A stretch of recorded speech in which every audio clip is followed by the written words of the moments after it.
Good morning, good people. So, welcome to Talking About Podcast, Sarachigod, and today we're going to be talking about the American flag. So, my history of the American flag started back in elementary in the 80s. I always felt like it was forced on me. And I'll tell you why. Because it really had no significance to my family or atmosphere, neighborhood where I lived. And I'm a project baby. I'm from the project. So everything that mattered to me growing up was where I lived at. What was going on in my household. And that's what counted to me. What I came outside to. When I go in the neighborhood and stores and how my community treats me,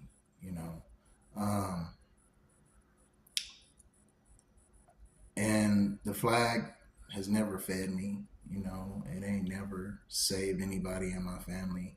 Now we have the military people get mad and they'll be like, they want to kill you for dissing the flag. I fought for this country. Men died for this country for that flag. So that's actually bully talk. I never asked you to go fight for me, period. I never asked you to sign up for the military. My war has always been in my household, my neighborhood, and, schools, education, society. That's always been the war, spiritual war. Countries bickering over politics, they all have a reason, and most of it is demonic and greediness. And they offer you money and benefits to sign up to go fight that. So really, you're not saving really nobody. Yes, there must be fights because there's evil people out there. So there has to be fights. That's just the world we in. But we're all here to learn something. And me, that's what I'm about. I learned something growing up. And my 46 years of wisdom, I'm here to show my experience. And my experience is my best teacher. So I'm going off that. And I want my kids to be able to discover my videos and see what their dad's talking about, their father is talking about, not what you tell them about me. And so they can hear my truth and know it comes from my soul. They come from this, so that's what this is about. So the flag, to me, you died for that flag. That flag has no soul. That flag can never feed you. That flag can't even talk to you. Okay? So me growing up, going to elementary, that flag, they basically forced us. They forced us to pledge allegiance to that flag. I remember going to school in elementary. We used to have to stand outside, the principal get up there, and white man, of course, he could have been any race, but even if he was a different race, he's brainwashed. So the principal get up there, the whole school is out there, and they'll have the flag up, have a microphone, and have us do the Pledge of Allegiance, put our hands over our heart to a flag that never fed our family, never talked back to us, never prayed for us. Why did we have to do that when we went to school? This is mandatory. This is before we went to class. So that's brainwashing. Who signed up for that? We signed up to come to school, get education on how to survive. Real education is how to survive nature, survive on Earth. But the people on Earth, you know, it's greediness. They want to control stuff. So they use education to guide you into a system they created that's not really natural for us. That's why it's wars. That's really why it's wars. So who created the flag? Let's get to that. There's different type of things out there. It's kind of like they're not too sure, but we got a Francis Hopkins. I took some notes. We got a Francis Hopkins. You can Google, and he claims he was a sign. He is a signer of the Declarations of Independence, and claims he designed the flag, and he submitted a bill to Congress for his work, but never was answered. Then we got a lady named Betsy Ross, who like claims to have did some type of design on it, but they're saying that's kind of like a family tale. So there's no concrete proof in that. But these are the names you would, if you Google, will come up. Francis Hopkins. Here's the thing. Francis Hopkins owned slaves. Okay? The debate is over. Whoever wants to debate, you lost right there with that flag when it comes to my skin color and my people. All right? He owned slaves in the 1800s. All right? The Continental Congress adopted Stars and Stripes June 14, 1777. 1777. And he had slaves in the 1800s. After that, and before, because the Hopkins family owned slaves from 1777, 1782. Also, 88 slaves. They even had more than that. Okay, you can Google this stuff.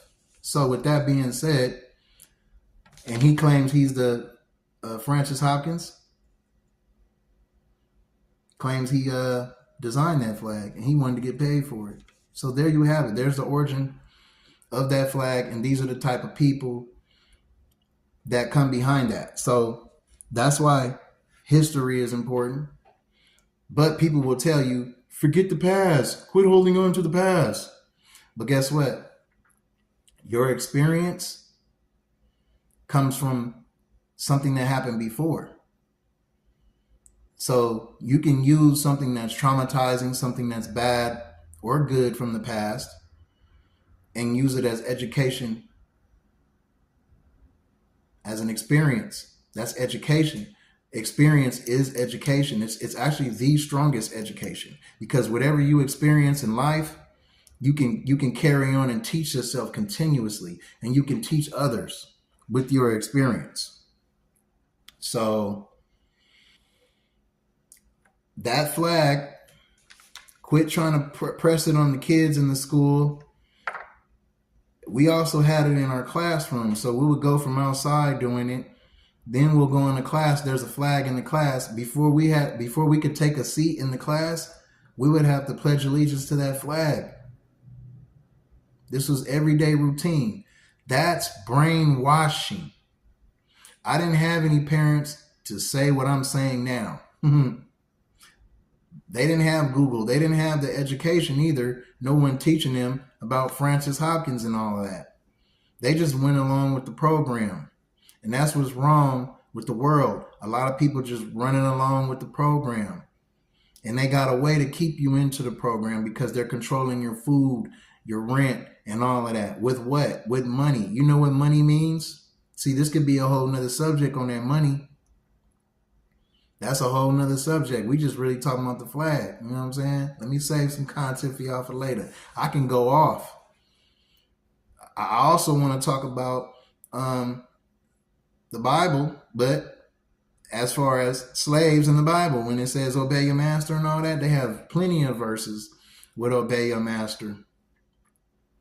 And if you like Google it now, it says something about slaves obey your earthly masters. Whoa, what does that mean? Like, slaves obey your earthly masters. So then who is the slaves if we obeying earthly masters?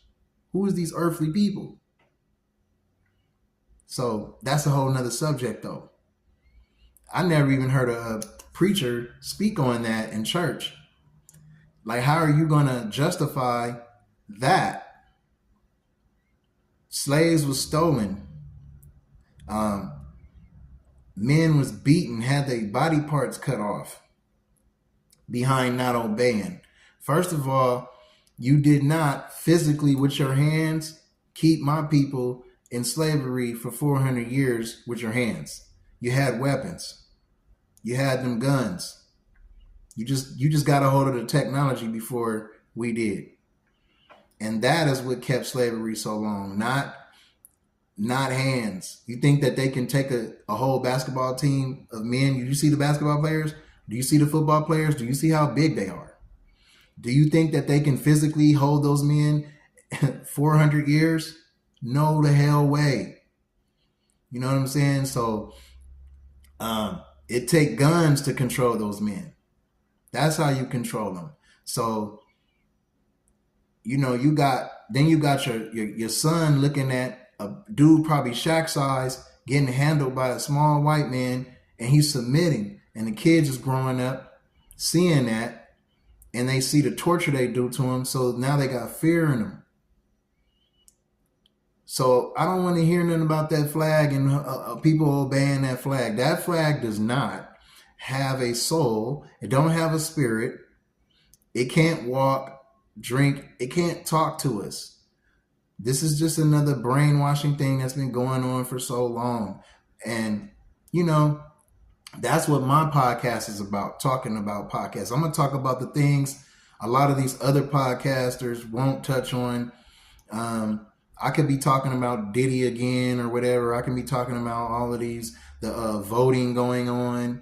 All of that voting and all that is based around that flag. These are the same people that'll tell you to pray to that flag right now. And then when it comes to presidents, it should be more than one president. Like, it shouldn't be just a white president. It shouldn't just be a black president. How many different cultures do we have in America? How many different races do we have in America? You know, I can name so many. There should be a president for each race. That way, it can connect to the people better. People will trust the presidential better because they'll be like, you know what? We got a Hawaiian president. We got a black president. We got an Indian president. Black would fall under the Indian. Okay, technically. Okay, we got a Mexican president. All right. You got African people, African president here in America. All right. Every race, Samoan president, Asian president. It should be like 10 of them up there that can go and communicate with the community for real. But y'all want one president? One person cannot save us. Never. One person cannot fix things. Never. It's all a game. It's all a big old game. You know what I'm saying? I played chess when I was 9 years old. I remember I wanted to go play with the little carols at the park. And the old man told me, he said, boy, come over here. And he taught me how to play chess. So since 9 years old, I've been playing chess, and I know how to put that into real life. If you're a chess player, you know what I'm talking about. You know what I'm talking about. That's why they say it's chess, not checkers. And that's exactly what's going on. Chess is an actual war game. You got to think strategically. It's a strategy game. You got to think 10 steps ahead of time. Literally. And that's just how planning is in life. You got to plan for next week, plan for next month, plan for the whole year and what I'm going to get accomplished in this time into the next time, right? But society will throw so many hurdles in front of you and so much brainwashing in front of you to where you're actually forced to have to adjust your program, and you can't bust your chest move properly because you want to throw something in like forced vaccines, and you know what that's all about, shutting down how you can eat and all of that, controlling you with money and all of that, which is still going to happen. They're always going to do this because they're in control. They know they're in power, and they really can do it because really most of society is brainwashed. Y'all, a lot of all right, I gotta make space on my phone. It cut off on me, but like I said, a lot of y'all brainwash. It's got to be a whole nother like resetting to get everything's right. You might have to, the whole world might have to end just for things to come back right again. It's that bad because the evil ones that's in power, they definitely not trying to give up the position. So it is what it is. Just educate yourself the best way you can while you're here, and help others, and just do the right thing, good thing, and fight for what you believe in, fight for the truth. Signing out. Sarachigod, Talking About Podcast. I'll see y'all on the next one.